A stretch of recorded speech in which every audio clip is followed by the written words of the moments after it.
Amados hermanos, feliz día del Señor. En una ocasión, el Señor Jesús, caminando con sus discípulos, se apartó un rato con ellos y les dijo: a ustedes les ha sido concedido conocer los misterios del reino de Dios. Conocer los misterios del reino de Dios significaba, por tanto, que estos misterios dejaban de ser misterios y pasaban a ser verdad revelada, conocida por ellos, conocida, por lo tanto, por todos los discípulos de Jesús, por la Iglesia de Jesucristo.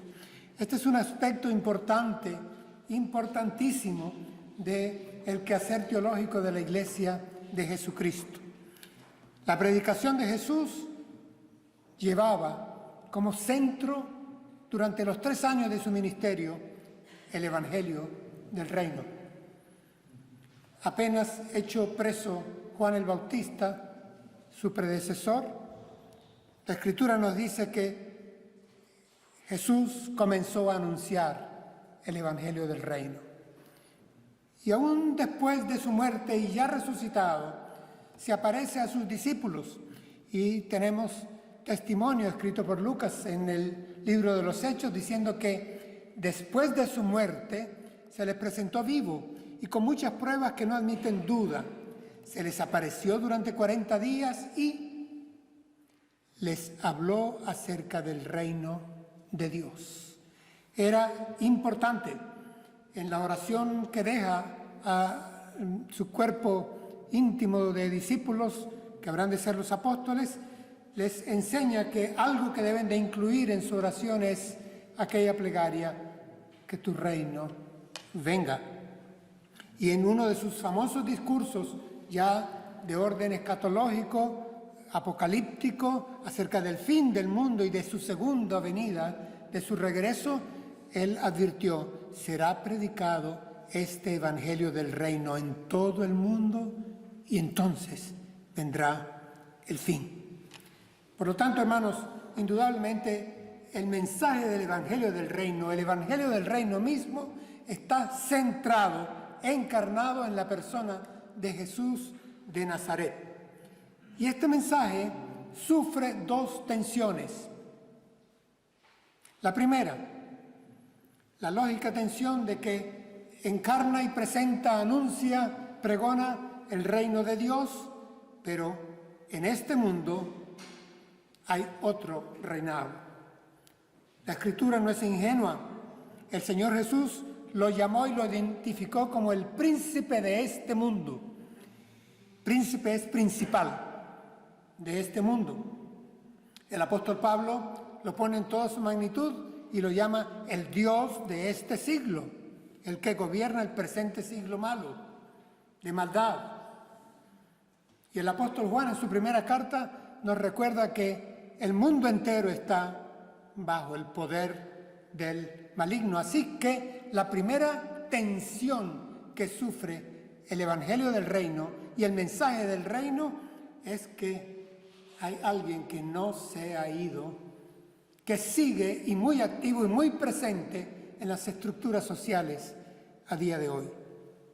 La segunda tensión está en que el reino de Dios tiene algo ya cumplido y un algo que todavía no se ha cumplido.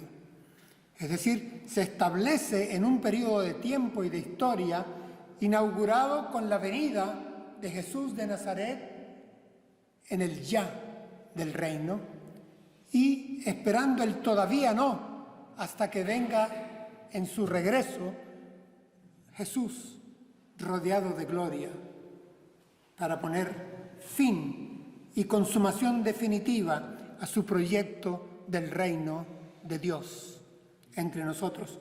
Hermanos, una advertencia, por lo tanto, a nosotros los cristianos, a la Iglesia de Jesucristo, no le corresponde instalar el reino de Dios aquí en la tierra. Y nosotros no podemos caer en la tentación de asociar el reino de Dios con los gobiernos, con ideologías, con instituciones o con proyectos de humana factura. No tenemos la manivela de la historia.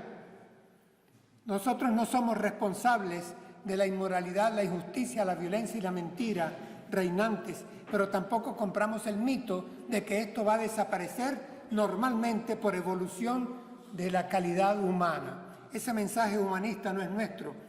El mensaje del Evangelio del Reino es eminentemente cristocéntrico, es trascendental, es total, es eterno, es único, es teocrático. Es el gobierno total de Dios, el reinado de Dios, la voluntad de Dios, el proyecto de Dios, el plan de Dios, la salvación de Dios, cielo nuevo y tierra nueva, hombres nuevos, pueblo de Dios en vida eterna corpórea por los siglos de los siglos. Este es el mensaje del reino de Dios, con su dimensión y su tiempo presente, con su interín, en donde el Espíritu Santo nos asiste, y con su final glorioso escatológico. Esto le da razón al título que hemos dado a nuestra predicación: Jesús de Nazaret, realeza y reino. Sí, hermanos,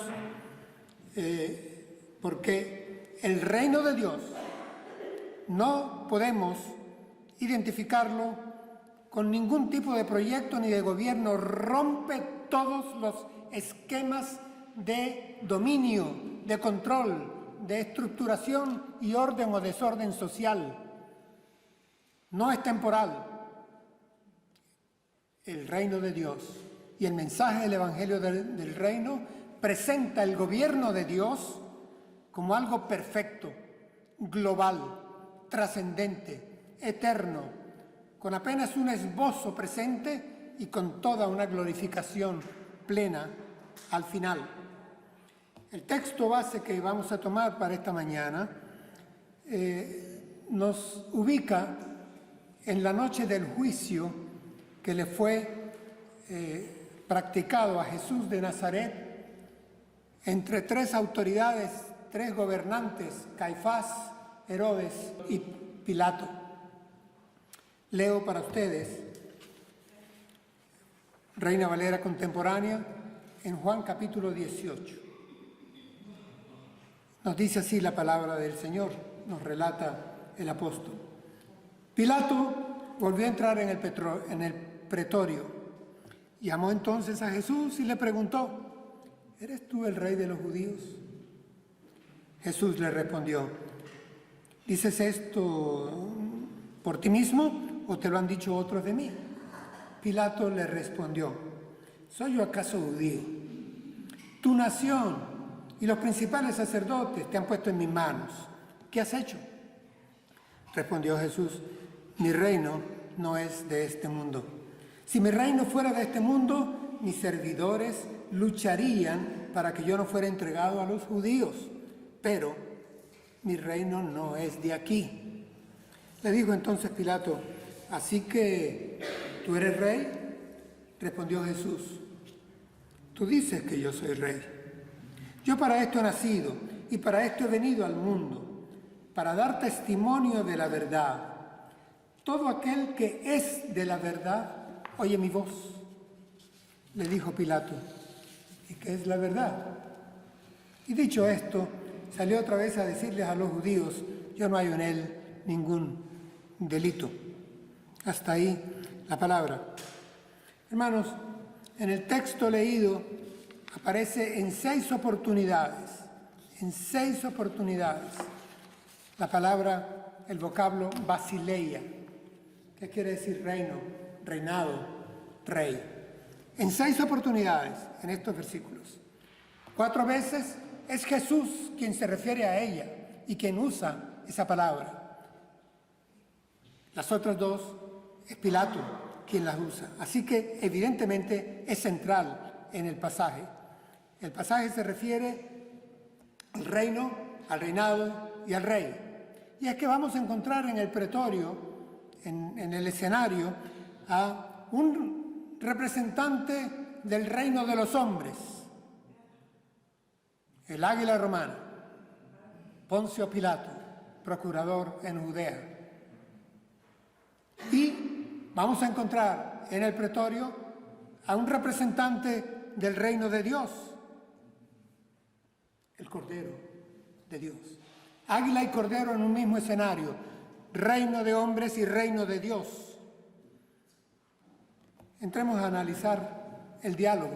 Hay una dinámica aquí interesantísima. Pilato volvió a entrar en el pretorio, llamó entonces a Jesús y le preguntó: ¿eres tú el rey de los judíos? La primera pregunta de Pilatos: ¿eres tú el rey de los judíos? Y continúa el texto.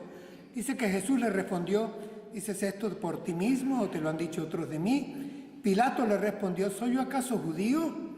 Tu nación y los principales sacerdotes te han puesto en mis manos. ¿Qué has hecho? Por lo tanto, quiero destacar aquí una pregunta del gobernante, del representante del reino de los hombres, una pregunta de Pilato que es: ¿eres tú el rey de los judíos? ¿Eres tú rey? ¿Tú eres rey? ¿Eres rey de los judíos? Y al mismo tiempo, algo que él afirma, dice: te han puesto en mis manos. Noten aquí, por favor, lo que es típico de los gobernantes que ejercen cargos de autoridad en funciones a diferentes niveles en las estructuras sociales. Hay pretensión y hay prepotencia. Es que siempre lo hay. Hay alfombra roja, hay piso de mármol, hay genuflexiones, hay trompetas, hay banderas. Hay un sentido de altura que les marea y les hace ser prepotentes. Hermanos, Pilato es una perfecta y viva expresión de la mayoría de nuestros gobernantes, de los que ejercen poder en los reinos del hombre. Esa prepotencia milenarista que creen que nunca va a terminar el poder que tienen y creen que han de continuarlo. Esa pretensión de altura, hermanos. Por ello es importantísimo lo que nosotros como cristianos profesamos, confesamos y mantenemos a costa de lo que cueste. Y es que la Iglesia y el Estado tienen que mantener distancia. No indiferencia, distancia, separación entre la Iglesia y el Estado. Pilato le pregunta al Señor: ¿qué has hecho que te han traído a mí? ¿Qué has hecho que me has quitado el sueño esta noche? Me han despertado. ¿Qué de importante hay en ti? ¿Qué has hecho? El credo apostólico en su brevedad, con una pequeña frase, nos resume y le da respuesta a Pilato. Nos dice que Jesús padeció bajo el poder de Poncio Pilato. Sí, el Hijo de Dios, Jesús de Nazaret, con su realeza, padeció bajo el poder de la realeza de los hombres. ¿Cómo continúa? Dice que respondió Jesús: mi reino no es de este mundo. Si mi reino fuera de este mundo, mis servidores lucharían para que yo no fuera entregado a los judíos, pero mi reino no es de aquí. Amados, les llamo la atención a que observemos la respuesta del Señor Jesús, de Jesús de Nazaret en el pretorio. Mi reino no es de este mundo. Si mi reino fuera de este mundo, pero mi reino no es de aquí. En 3 oportunidades habla de mi reino, mi reino. Por lo tanto, es una afirmación de que Él es rey. Él tiene reino. Él tiene realeza. Por eso dice mi reino. Y lo repite 3 veces a Pilato. El reino que es mío, te voy a hablar del reino que yo represento, donde yo mando, donde yo soy rey. De ese reino te voy a hablar. Y lo primero que te voy a decir, Pilato, y lo primero que te voy a decir, gobernante de turno que tengamos aquí, a cualquier nivel, en cualquier nación, en cualquier estado, lo primero que te voy a decir, lo primero que Jesús de Nazaret hace frente a Poncio Pilato en cuanto a definir su reino, es que no es de este mundo. Es una precisión de lo que no es, de lo que se aparta, con lo que no se puede confundir, y la palabra mundo ahí es cosmos, y no se refiere al planeta Tierra. No está hablando de que su reino no se puede ubicar en este planeta, no es una cuestión territorial, pues. Aquí la palabra mundo, la palabra cosmos, como es utilizada en todo el Nuevo Testamento, en todo el Nuevo Testamento, es el mundo de maldad, ese mundo de organización cosmética, de la violencia, de la mentira, de la injusticia, del latrocinio, de las tinieblas, ese mundo tejido que gobierna la biosfera, afectando, alienando, devaluando a los hombres, moralmente arrastrándoles de una u otra manera, que se reformatea de siglo en siglo y se cambia por latitudes o meridianos. Mi reino, dice Jesús de Nazaret, no es como tu reino, Poncio Pilato. Mi reino no es como los demás reinos que están en el orbe, gobernados por el maligno, por el padre de la mentira. Mi reino no es de este tejido de maldad en el que ustedes gobiernan. Mi reino no es como este. Mi reino no está atado a entidades terrenales.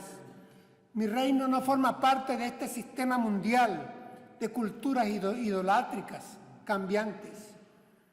Mi reino no es temporal. Mi reino es trascendente, es holístico, es espiritual, es en cielo y tierra. Parte ya cumplida, inaugurada por mí, parte que habrá de cumplirse al final de los tiempos. Mi reino no corresponde al presente desorden mundial. Todo esto está implícito acá, hermanos. Es como si Jesús de Nazaret le dijera a Poncio Pilato: mi realeza y mi reino son como yo. Hermanos, los reinos son como sus reyes. Y el reino de Jesús de Nazaret es como Jesús de Nazaret. El reino de Dios es como Dios. Es donde se cumple la voluntad de Dios, donde Dios gobierna. El reino de los hombres es como los hombres, imperfecto, discriminatorio, violento, mentiroso. Es que está bajo el poder del maligno. Los reinos de los hombres son relativos, unos mejores, otros peores, pero todos se mueven en la escala de grises. Y nosotros usualmente caemos en parcialidades fanáticas de las que debemos cuidarnos.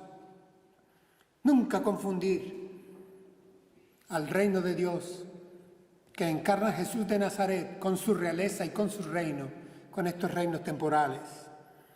¿Cómo continúa el diálogo? Después de que el Señor afirma: mi reino no es de este mundo. Mi reino no es de aquí. La expresión no es de aquí, por donde quiera que lo mires. Es una expresión por ambos lados, por donde tú lo veas, no es como el tuyo, no es como el reino de la maldad que impera y está distribuido, organizado atractiva y seductivamente en los hombres, en las sociedades. Entonces continúa el diálogo. Pilato, ante esta afirmación, sale con un sarcasmo. Así que tú eres rey. Estás hablando de mi reino y me lo dices 3 veces. Por lo tanto, ¿tú eres rey? Se lo pone en pregunta. Robert Hanna nos aclara que esto en realidad puede leerse como una pregunta, pero que lleva en sí adentro una afirmación. Es que, ¿tú te crees rey? Sería la pregunta. Así que tú eres rey, o tú me estás afirmando que tú eres rey, a pesar de que tú no tienes legiones, porque me acabas de decir que si tu reino fuera de este mundo, tus seguidores lucharían por ti. Vamos, Roma tiene legiones con el águila en su estandarte. Pero ¿qué legiones tienes tú? El reino de Jesús de Nazaret, hermanos, no tiene poder militar, ni económico, ni político, ni comunicacional, ni popular. No tiene legiones el reino de Jesús de Nazaret. Aparentemente es débil, lo representa un cordero, no un águila.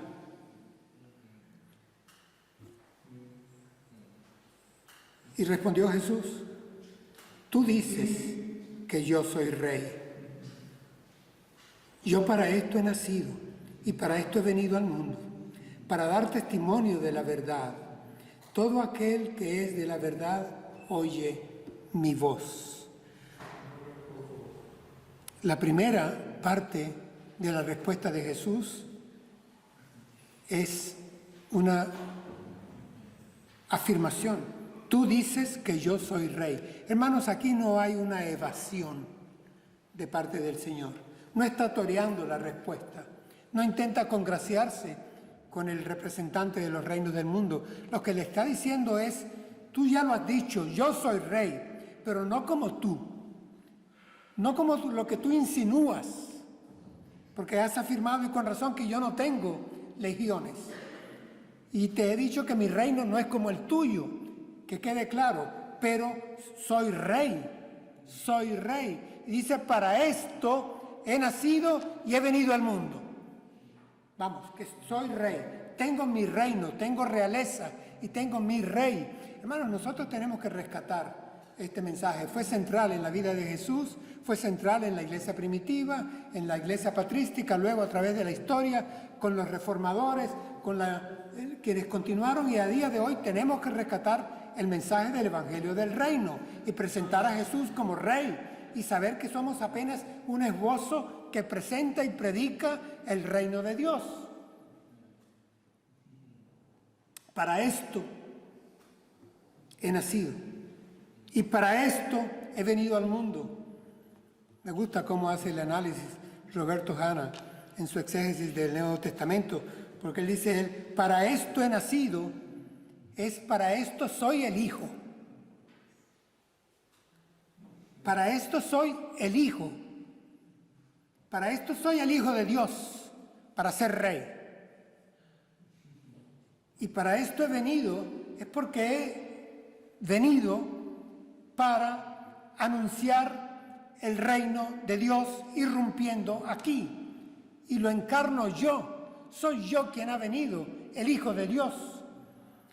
Esto del Hijo de Dios nos aclara el evangelista unas líneas más adelante, que cuando Pilato oyó que la multitud, los judíos, decían: este se llama Hijo de Dios, dice que se asustó, le tuvo cierto respeto. Oír que Jesús se presentaba como el Hijo de Dios. En 1 de Juan capítulo 3, el apóstol escribe en su primera carta diciendo que para esto, dos veces aquí mencionado en la respuesta del Señor, para esto apareció el Hijo de Dios, para deshacer las obras del diablo, para deshacer las obras del padre de la mentira, del que deforma la realidad, del engañador que gobierna e influencia a los gobernantes de este mundo. Para esto apareció, se hizo presente el Hijo de Dios, para dar testimonio de la verdad. Ahí encuentro cómo encaja la verdad en la respuesta que el Señor le da al procurador romano. Dice: para esto he nacido y para esto he venido al mundo, para dar testimonio de la verdad. Todo aquel que es de la verdad oye mi voz. Dos veces menciona la verdad. La verdad. Hermanos, yo he venido para presentar la verdad, pero es que yo he venido para encarnar la verdad. Ahora, la verdad aquí no es un concepto abstracto. No es como se está manejando hoy en día en Occidente, con ese relativismo fluido. Tú tienes tu verdad, yo tengo la mía, hay la verdad jurídica, la verdad verdadera, la verdad... No, un momento. Esto no es una cuestión ni tampoco filosófica, no es una verdad, una verdad cambiante, subjetiva. No, hermanos, para los judíos, y quien está hablando aquí es un judío llamado Jesús de Nazaret. Cuando uno revisa el concepto que tenía el pueblo judío en su cultura sobre la verdad, no era el mismo del concepto griego que tenía el pueblo griego, donde los sofistas hablaban bolserías acerca de la verdad, como lo hay hoy en día con todos los opinadores y gobernantes que los tenemos por todos lados, con esa verdad relativa que se la ruletean de un lado a otro, la voltean como les da la gana y les conviene. No, para el pueblo judío, cito solamente una muestra para que no se nos haga largo esta predicación. Isaías capítulo 65, dice Dios a través del profeta: en este país, aquí en Israel, el que quiera pronunciar una bendición lo hará en el nombre del Dios de la verdad. Y el que quiera hacer un juramento lo hará en el nombre del Dios de la verdad. Isaías 65, 16. En el nombre del Dios de la verdad. Para los judíos, hermanos, la verdad era un absoluto que la encarnaba Yahvé, su Dios. Era justamente lo que ellos identificaban con Yahvé, con Jehová. Era lo opuesto a la mentira. Era la expresión correcta de la realidad y la mentira la deformación de la realidad. Yahvé era el real, el verdadero.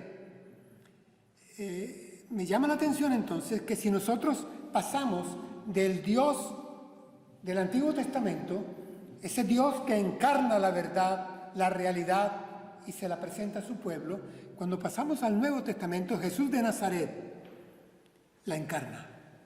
Y Él entonces se presenta como la verdad.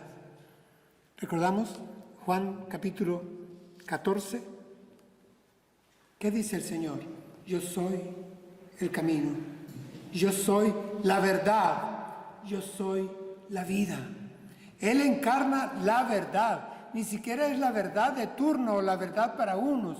Yo no soy una verdad, yo soy la verdad. Bueno, es que el apóstol habría de decir: nosotros vimos su gloria, gloria como de la del unigénito del Padre, lleno de amor y de verdad. Eso pudimos palpar en Él, eso vimos en Jesucristo. Estaba toda la plenitud de Dios, el Dios que es verdad, lleno de amor y de verdad. Jesús de Nazaret revela a Dios.